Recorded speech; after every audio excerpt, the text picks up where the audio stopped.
tudo bem com vocês? Sejam muito bem-vindos a mais um vídeo aqui no canal. E no vídeo de hoje vai ser um vídeo que eu sempre trago aqui quando acaba o meu semestre, que é como foi o meu semestre.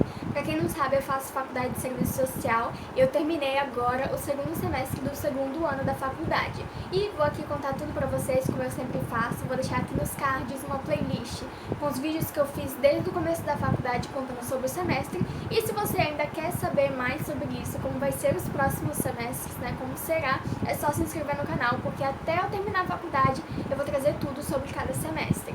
Eu sempre falo aqui sobre as provas que eu tive, as matérias que eu tive, o que foi passado em tal matéria, se foi difícil, se não foi, o que eu achei, se teve apresentação ou se teve prova, enfim, eu conto tudo no meu semestre. E não se esqueça de curtir o vídeo, se inscrever no canal, porque eu vou trazer esses vídeos até eu terminar a faculdade, tá? Contando sobre os meus semestres.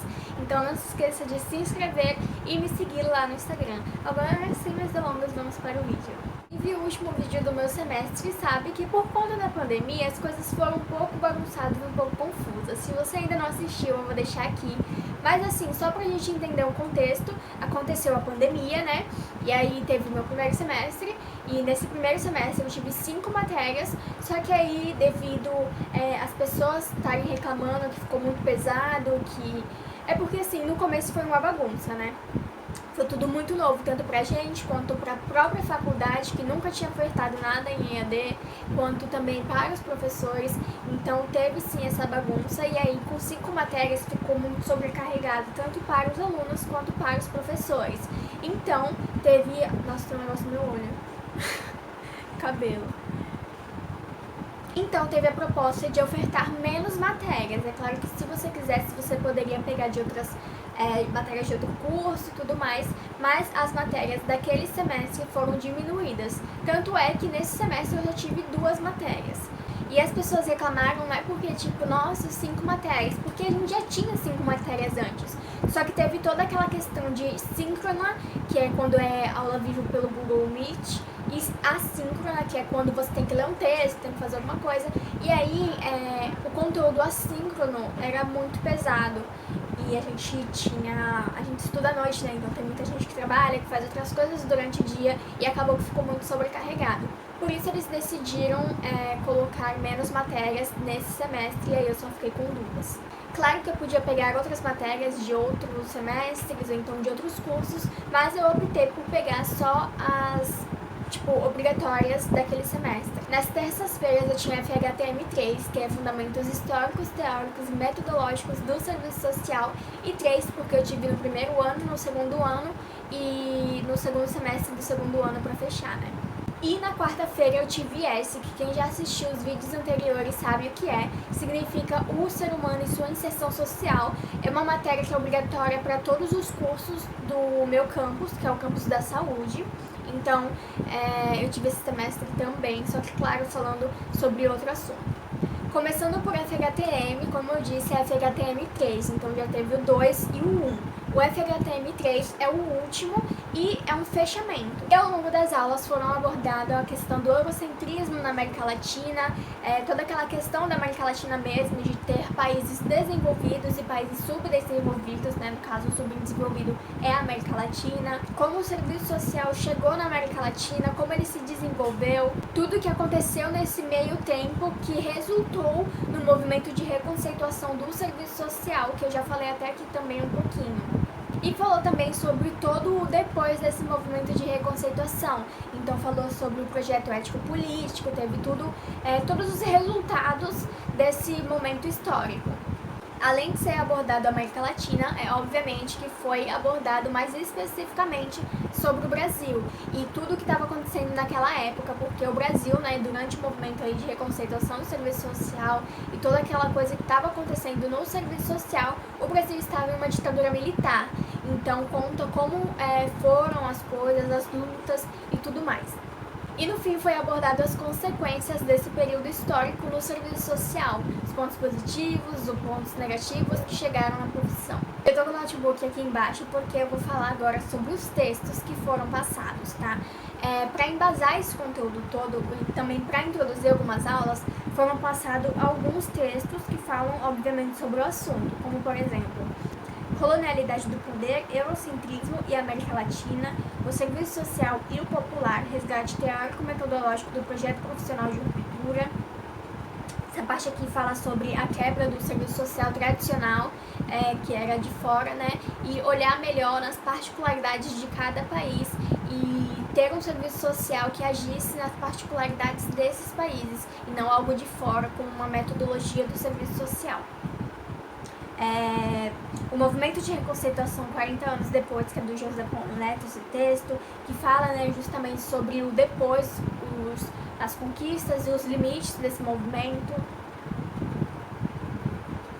E também um texto sobre pluralismo, falando o que é, quais são os valores e como funciona esse pensamento político. Não foram textos longos, como, por exemplo, no primeiro semestre a gente teve uma carga de assíncrona bem maior do que nesse semestre. Então agora eu acho que por conta disso os professores eles passaram textos mais fáceis, né? Então não foram textos longos, só um que era um pouquinho mais longo, mas assim, os textos no geral não passavam de 20 páginas. E agora falando sobre os métodos avaliativos. Como eu falei no primeiro vídeo, né, a gente tá no EAD e tudo mais, então não tem notas. A nota é dita como compareceu ou não compareceu. E para você ter esse compareceu para passar nessa matéria, não é simplesmente aparecer nas aulas, tá? Você tem que fazer os trabalhos também, você tem que estar presente nas aulas, enfim, todo esse contexto. E nessa matéria de FHTM3 teve 2 trabalhos para compor esse compareceu. O primeiro foi um sarau, que a gente falava um pouco sobre a ditadura militar, né? E a gente escolhia uma música, um poema, qualquer coisa, que foi composto durante a ditadura militar. E aí a gente explicava o contexto dessa música, um pouco sobre o autor também. E o meu grupo, tanto é que tem até um vlog aqui que eu mostrei a minha semana, que o meu grupo escolheu Cálice do Chico Buarque. E aí a gente falou um pouco sobre essa música, o que ela quer dizer, né?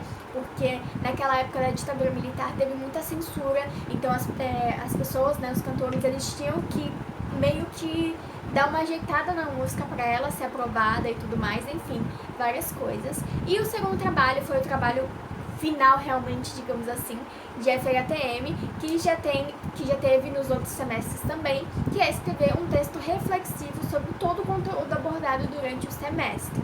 Parece que é muito, mas não é muito. A gente pega mais um apanhado geral, até porque não é para ser um trabalho muito extenso, é só de 3 a 5 páginas. Então a gente faz um apanhado geral de tudo que aconteceu ali durante o semestre, né, dos assuntos que foram abordados. O primeiro trabalho foi uma apresentação pelo Google Meets, e aí a gente fez uns slides e passava e apresentava. E o segundo trabalho foi algo escrito mesmo, sabe, em ABNT. E aí a gente fazia lá, tudo bonitinho, e a ABNT entregava por ela por e-mail. E agora, indo para a segunda matéria, que é IS, esse vídeo vai ser assim super rapidinho, porque né, eu só tive 2 matérias, então também não tem muito o que falar. E nesse semestre de IS foi abordado bastante sobre os marcadores sociais da diferença. E falando bem por cima, são classificações que organizam as categorias sociais. Foi abordado bastante sobre esse assunto, sobre muitas outras coisas também, como por exemplo as minorias, os movimentos sociais. Abordou também sobre as diferenças, as desigualdades sociais e como elas são construídas, né, durante os tempos na sociedade. Trouxe bastante sobre gênero, raça, classe, trabalho, as questões políticas, mas assim, foi uma política super de leve, tá, gente? Então falou um pouco sobre as questões políticas, econômicas, enfim, tudo que influenciam em grupos da sociedade. E eu falei isso de política porque muita gente já veio falar comigo falando que quer fazer serviço social, mas não gosta de política, e por ser um curso voltado, né, à população e tudo mais, vai ter a política, e sim, vai ter. Só que, na minha opinião, a política é abordada de uma forma muito leve e dentro do contexto do serviço social. Então, por exemplo, é abordado bastante sobre as classes sociais. Isso envolve política, mas não é aquela política maçante e chata, sabe? É dentro do contexto do serviço social, então fica leve. Se tiver saindo um latido, gente, me desculpem, a minha cachorra ela simplesmente não sabe ficar quieta. Bom, enfim, falou também sobre ações afirmativas, que é, por exemplo, a política de cotas, por que existem essas políticas e tudo mais. Enfim, foi assim, no apanhado geral, foi abordado sobre isso. E já indo para os métodos avaliativos, o professor dividiu a sala em infância, juventude, vida adulta e velhice. Então tinha acho que 8 grupos e tinha cada tema 2. Então, por exemplo, 2 grupos da infância, 2 grupos da vida adulta. E era uma apresentação para trazer também esses temas que foram abordados durante o semestre. Então, falar sobre marcadores sociais, a questão de gênero, de raça, de trabalho. O meu grupo foi sobre vida adulta e a gente fez um recorte em trabalho doméstico. Então, a gente falou sobre todo esse contexto do trabalho doméstico. Inclusive, eu gostei tanto desse tema que eu trouxe até um vídeo aqui para vocês sobre isso. Por que a gente escolheu o trabalho doméstico? Porque o professor ele já tinha passado alguns textos e alguns vídeos sobre isso, e aí como já entrava no nosso tema, a gente já pegou e já fez isso daí. Então o IS foi só um trabalho durante o semestre, o trabalho final foi uma apresentação, a gente tinha que passar um vídeo antes da apresentação começar de no máximo 3 minutos, que dava tipo uma introduzida no nosso trabalho, e aí tinha a apresentação, que era durante 15 minutos, mais os slides. E também tinha que fazer uma parte escrita para entregar para o professor, sempre em ABNT e foi enviado por e-mail.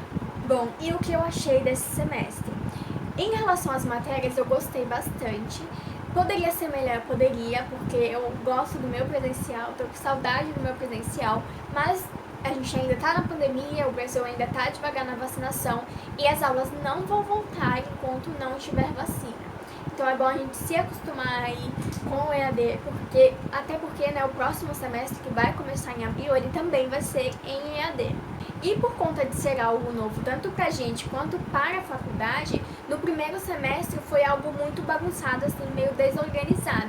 Já nesse semestre já foi mais organizado, já teve apresentação de trabalho, que no semestre passado não tinha, era só para entregar trabalhos, né, fazer em casa, entregar por e-mail.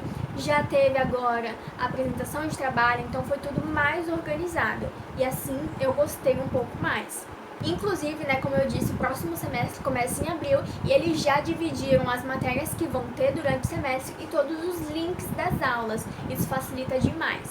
Eles passaram um calendário que nele constava que no próximo semestre vão ser ofertadas 5 matérias. E é claro que fica opcional se você quer pegar todas ou não. Eu vou pegar as 5 matérias porque eu acho melhor, sabe, para adiantar meu lado, para eu não ficar muito tempo dentro da faculdade, eu quero me formar logo. Então, no próximo semestre já vai ser mais corrido. E o que acontece, inclusive, por que eu tô falando isso de ser mais corrido? Porque nesse semestre eu só tive aula terça e quarta, né? Eu só tive 2 matérias. Então não dava a impressão que eu tava durante um semestre, sabe? Que eu tava estudando pra faculdade. Porque eu acordava segunda e segunda não tinha aula, só terça e quarta, depois o resto da semana também não tinha aula. Então, sei lá, não dava aquela sensação de que eu realmente estava em um semestre. Inclusive, isso dava até um pouquinho mais de preguiça. Tendo 5 matérias, eu vou ter uma matéria em cada dia da semana. Então já vai me dar uma rotina maior, sabe? Uma rotina mais regrada, o que não faz eu ficar com tanta preguiça. E é isso, esse foi o meu semestre em EAD. Eu mal posso esperar para levar vocês comigo para a faculdade no presencial, mas como eu disse, isso depende muito da vacina, então provavelmente vai demorar um pouco. Pode ser que o segundo semestre, né, do meio do ano até o final possa ser em EAD também, ou possa ser que não. Devido a isso que a gente está passando da pandemia, é tudo muito incerto. Mas, por enquanto, o próximo semestre vai ser em EAD sim. E foi isso, gente. Se vocês tiverem alguma dúvida, é só comentar aí embaixo. Eu espero muito que vocês tenham gostado do vídeo. Eu espero também que vocês se inscrevam aí no canal, porque no próximo semestre vai ser mais corrido. Então eu vou trazer rotina de uma estudante, né? Rotina estudando, fazendo os trabalhos aqui pro YouTube, administrando tudo, contando as matérias como eu fui, fazendo provas e trabalhos. Prova em si, até agora não teve. Mas como cada cada tempo assim que passa, as coisas ficam mais organizadas no EAD, possa ser que a gente tenha a prova também. Não sei, depende muito, sabe? Então já se inscreve aí no canal pra saber como vai ser os meus próximos semestres.